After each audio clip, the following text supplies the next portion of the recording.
Allah bersumpah lagi. Walal akhiratu khairul laka minal. Ini yang hebat. Saya kemarin bikin quotes, lalu kita sebarkan. Ini sebetulnya di antara esensi surah Ad-Duha. Kata Allah, Muhammad, saya bersumpah kepadamu, yakinkan pada jiwamu, nanti saat kamu ke akhirat, suasananya akan lebih enak dibandingkan dengan sekarang. Akhirat itu lebih baik dari apa yang kamu rasakan sekarang di dunia. Maksudnya begini, kalau kamu sedang capek, kamu sedang ada musibah, kamu sedang lelah, sabar. Nanti kalau sudah pulang, semuanya akan hilang. Memang dunia itu tempat capek. Karena memang tempat beramal. Sholat di dunia, kerja di dunia, puasa di dunia, baca Quran di dunia. Kenapa kita kerjakan? Supaya cari bekal untuk pulang ke akhirat. Nanti kata Allah kalau sudah pulang semuanya akan hilang. Jadi tenang aja teman-teman. Capek cuma sebentar. Ya, capek cuma sebentar. Lelah, gak apa-apa. Namanya juga dunia. Dunia itu memang tempat capek. Kalau nggak mau capek, ya pulang. Dunia itu tempat capek. Dan kita memilih untuk hidup. Maka jalani itu, nikmati saja, kerjakan aja. Setiap kerja ada pahala, setiap kerja ada pahala, setiap sholat pahala, baca Quran pahala, niat mencari nafkah karena Allah pahala, merawat anak pahala, memberikan ASI pahala. Gak apa-apa, memang capek. Memang ya dunia sifatnya capek. Tobakan an tobak, setiap tahapan tuh capek lagi, biasa. Supaya dapat bekal. Bukankah orang kerja dapat gaji? Dan enak kan kalau gajian? Dan kalau sudah dapat gaji, lupa kan 29 hari ke belakang? Anda itu bekerja, kerja, berangkat gelap, pulang gelap. Tapi kalau sudah dapat gaji, semua itu kan hilang lupanya. Pergi ke Lembang, ya, jalan sama keluarga. Ada yang ke Palembang beli pempek, ada yang ke Lembang beli mak Lembang. Semuanya kayaknya hilang aja. Besoknya kerja lagi. Kata Allah, saya janjikan yang lebih dahsyat. Kamu sabar saat di dunia, karena dunia memang tempatnya capek.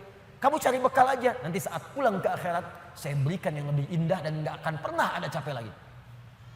Sholat udah gak ada lagi. Jadi jangan pernah bercita-cita nanti di surga Firdaus saya tahajud lagi. Terlampau soleh. Udah gak ada.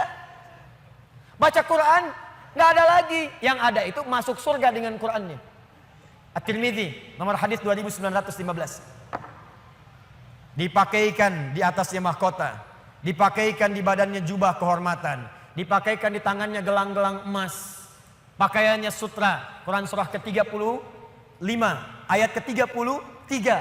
Jannatu adnin yadkhulunaha yuhallawna fiha min asawir, ya, min dhahabin wa lu'lu'a wa libasuhum fiha harir. Ahli Quran mau masuk ke surga pakai jubah, pakai mahkota, emas, sutra, semua naik.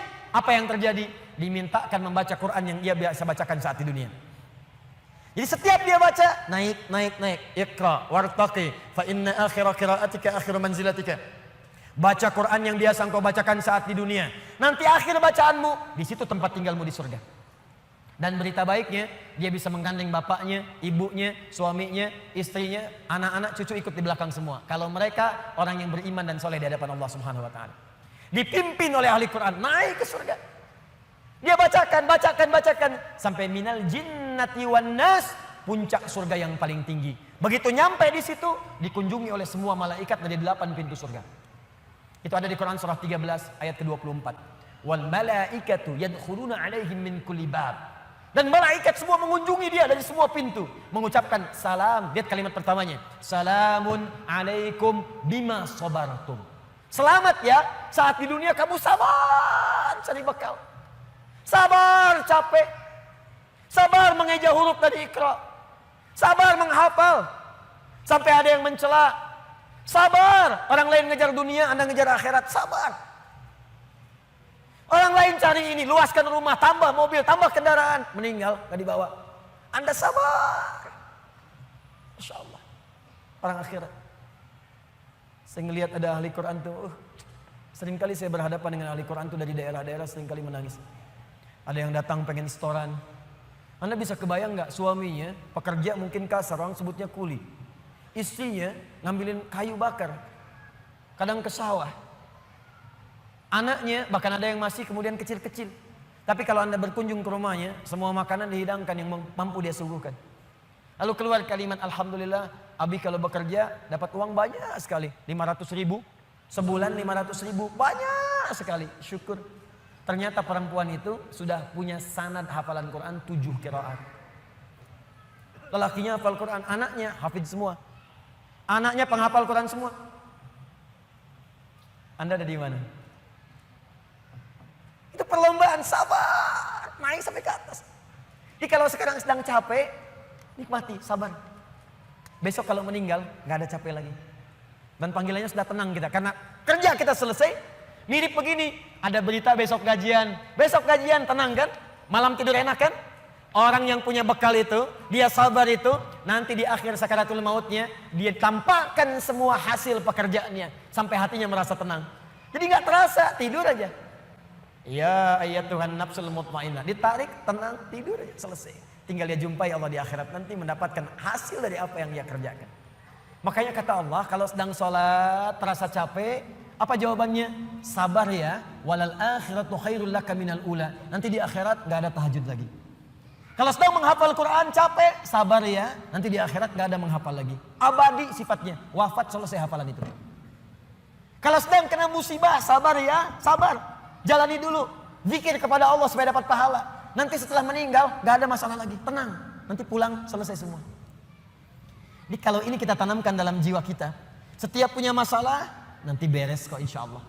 Selesai kok. Memang saya jalani aja sampai waktunya saya wafat. Saya pulang, saya dapatkan semua kenikmatannya. Masya Allah. Ustadz beneran? Benar. Surganya banyak? Banyak Ustadz. Alhamdulillah. Tapi Ustadz, kalau di surga pengen ngerokok, bisa enggak? Ya kalau bisa silakan, ambil apinya di neraka misalnya. Ya, nikmat, sudah selesai. Kemudian apa yang terjadi? Wala saufa yu'tika rabbuka fatarda. Ini yang paling dahsyat. Nanti di akhirat kata Allah, kalau kamu sabar saat di dunia sekarang, Bu, Pak, sabar tahajud, sabar merawat anak, sabar sekolahkan mereka ke pesantren, sabar talaki Al-Quran, sabar berjamaah ke masjid. Anda kerja di pemerintahan, kerja jadi pegawai, ada yang berdagang, ada yang bisnis, sabar. Waktunya sholat, waktunya zakat, sabar. Nanti kata Allah, saat pulang ke akhirat, wala saufa yu'tika rabbuka fatarda. Saya akan berikan semua yang kamu inginkan sampai puas. Kaidah nikmat itu, kaidah nikmat. Semua bicara termasuk dalam Al-Quran. Selama hidup di dunia, kaidah nikmat itu gak ada yang pernah puas. Saya ulang ya, nikmat itu gak ada yang pernah puas. Contoh, punya sepeda nikmat bukan? Punya motor nikmat tidak? Punya mobil nikmat tidak? Pertanyaan saya, ketika Anda dapat sepeda, apakah merasa cukup dengan sepeda? Kalau sudah dapat sepeda, pengen apa? Sudah dapat motor, pengen apa? Sudah punya mobil, pengen apa? Pesawat. Garasi gak punya, nerbangin gak bisa, masih pengen. Belum menikah, pengen apa? Menikah. Sudah menikah, pengen apa? Punya anak. Sudah punya anak, pengen apa? Pengen cucu. Semua terus, jadi gak ada puasnya. Nikmat itu terus pengen. Nanti di akhirat, kata Allah, nanti di akhirat saya akan berikan kepadamu sampai kamu puas. Sampai Anda mengatakan, ya Allah, cukup ya Allah, puas. Sekarang mah pengen terus, pengen. Nanti puas ya Allah, cukup puas. Ini semuanya nikmat. Sampai selesai semua. Makanya bersabar, dunia sebentar. Sebentar mas, besok meninggal, selesai masalah. Mau besok meninggal? Susah. Sabar. Dan alhamdulillahnya gak ada yang dikasih tahu kapan meninggal. Kalau diberitahu, bisa jadi kita pun gak semangat. Sebentar lagi Anda akan meninggal. Jam 8 lewat 45, lewat kemudian 45 detik. Waduh, kajian udah bubar gak pulang, di masjid aja. Astagfirullah. Kenapa Pak? 2 menit lagi. Jadi amalan gak terencana. Ini karena kita nggak tahu kapan wafat, kita bisa merencanakan malam ini tahajud insya Allah jam sekian. Saya mau istighfar jam sekian. Besok subuh di masjid A, zuhur di masjid B. Punya rencana. Dan ketika merencanakan, niat muncul. Dan itu niat ketika muncul, pahala dituliskan. Bukankah innamal a'malu binniyat? Innamal a'malu binniyat. Di ketika niatnya itu sampai, pahala dituliskan. Ini panitia ini nggak akan dihisab, nggak akan diberikan pahala berdasarkan mic-nya bunyi atau putus. Tapi udah ada niat nih, yang penting ada niatnya, ada pahalanya. Masalah bunyi putus perjuangan saya di sini. Jelas ya? Baik, wala saufa yu'tika rabbuka fatarda. Jadi gini maksudnya, kalau sedang capek, sedang lelah, apalagi kemudian beban itu datang dari orang-orang terdekat. Teman sekantor tiba-tiba misalnya nampak mengkhianati, ada mencela, ada macam-macam. Ingat Allah, maka Anda akan lapang. Ingat Allah, maka tidak akan ada beban. Dan ingat semua itu akan berakhir ketika kita wafat. Kalau itu ada dalam diri kita, maka demi Allah saya katakan, beban itu seberat apapun akan ringan. Ingat itu baik-baik. Wala saufa yu'tika rabbuka fatarda. Alam yajidka yatiman fa'awa. Muhammad, coba ingat-ingat. Kamu sekarang gak usah merasakan beban berat. Bukankah dulu pun aku buktikan kepadamu saat engkau yatim, aku kirimkan orang-orang sekitaran untuk bisa memberikan perlindungan kepadamu. Lahir bapak tidak ada, ada ibu. Ibu wafat usia 6 tahun, ada kakek. Kakek wafat usia kemudian Nabi Muhammad 8 tahun, ada paman. Ada semua. Ingat Muhammad SAW. Kalau sedang kamu merasakan beban, ingat senang yang dulu saya berikan. Manhaj yang ketiga. Kalau sedang merasakan kesulitan dalam masalah, kalau masalah ingin cepat diringankan oleh Allah, maka bandingkan masalah itu dengan solusi yang pernah dirasakan sebelumnya. Bandingkan persoalan yang sulit itu dengan kesenangan yang sudah dirasakan sebelumnya. Suami istri sedang punya masalah, malam ini punya persoalan, sampai nggak bicara. Coba duduk dulu baik-baik. Ingat masa-masa senang ke belakang. 15 tahun berumah tangga, masa mau dikalahkan dengan masalah di satu malam?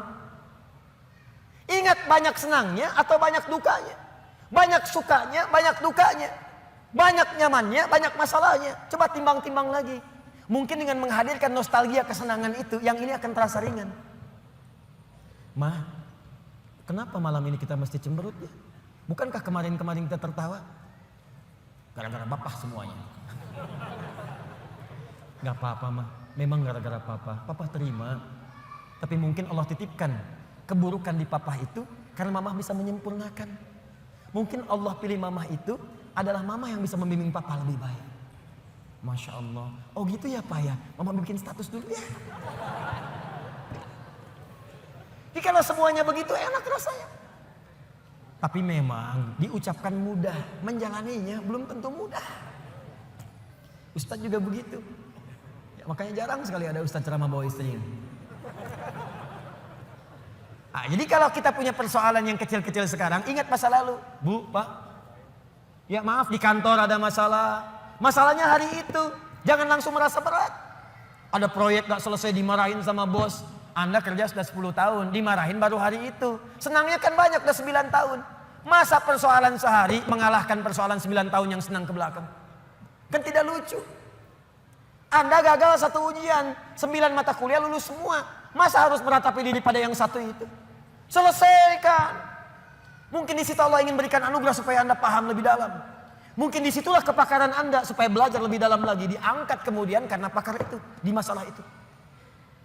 Saya dulu itu setiap menghadapi pelajaran-pelajaran bahasa, apalagi balaghah, macam-macam dan sebagainya itu.